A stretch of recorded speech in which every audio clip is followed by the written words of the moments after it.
é só um armazenamento de gordura? Não, hoje em dia a gente sabe que ele é muito mais do que isso. Então, se até uns 15 anos atrás ele era visto como uma fonte de energia para os momentos em que a gente estava em jejum prolongado, e como também importante, por exemplo, para fazer contornos do organismo, né, dar diferenças sexuais secundárias, hoje em dia a gente vê o tecido adiposo como a principal glândula endócrina do organismo, como um tecido capaz de secretar hormônios, regula, por exemplo, a atividade do sistema imunológico de uma maneira muito contundente, regula a densidade óssea, regula o metabolismo do músculo, regula o metabolismo do fígado, o sistema nervoso central. Não é incomum atletas que treinam demais terem amenorreia ou deixarem de ciclar, né, de ter o ciclo menstrual, porque estão com uma quantidade de gordura muito abaixo daquela que o corpo considera ideal. Então, são exemplos de regulação imposta pelo tecido adiposo sobre o organismo.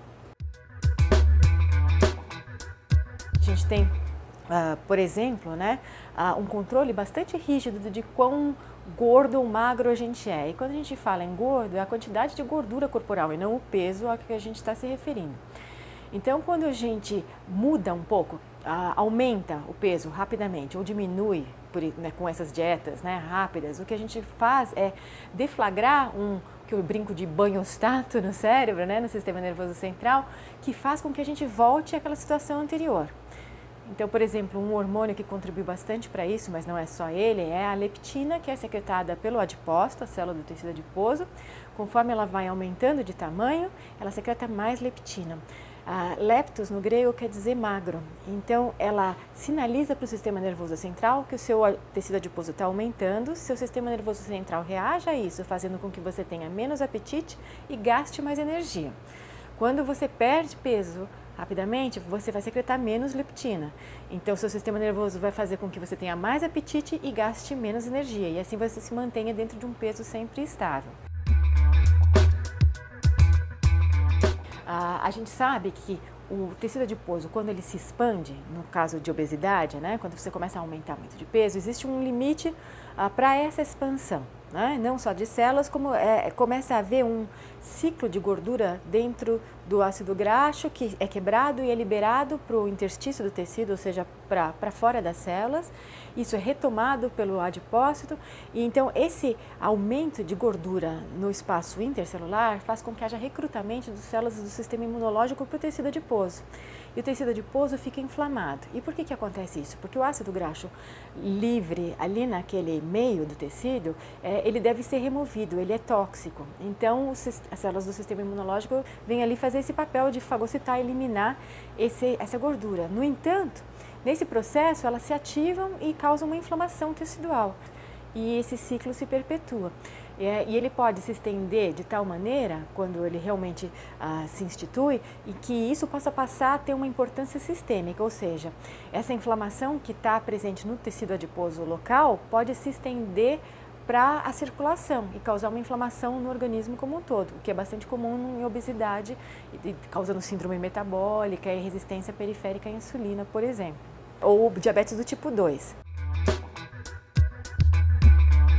Muitos indivíduos até têm uma certa resistência a essa, eles conseguem aguentar uma maior expansão do tecido adiposo e dos adipócitos sem ter aí um processo patológico, uma comorbidade envolvida.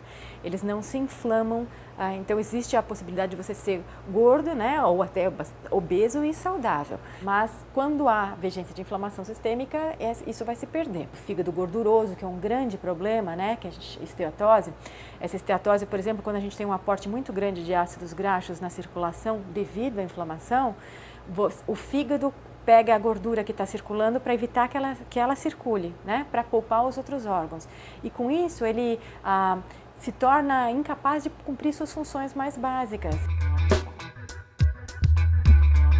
Se você conseguir modular a inflamação, você consegue, de uma certa forma, né, diminuir os problemas que são causados pelo aumento da adiposidade, né? Então, como a gente adota o exercício, o que ele faz? Ele diminui a inflamação no corpo como um todo, inclusive o sistema nervoso central. E como é que ele faz isso? Uma sessão de exercício aguda, ela é altamente inflamatória, né? Tanto que a gente sente quando no dia seguinte que está doendo a perna, está doendo as costas, sei lá. E isso, então, você repetir essas sessões de exercício significa que você está expondo o seu organismo a estímulos inflamatórios sucessivos. Com isso, o seu organismo tem que se tornar mais apto a combater essa inflamação. E ele gera enzimas e várias estratégias para combater a inflamação. De maneira que quando uma pessoa, por exemplo, que tem câncer se exercita, ela vai ficar menos inflamada. Uma pessoa que se torna obesa se exercita também vai diminuir a inflamação. Então, é uma das estratégias possíveis, mas existem várias. Existem estratégias farmacológicas, existem estratégias nutricionais e talvez o mais interessante seja a combinação entre todas essas estratégias, né?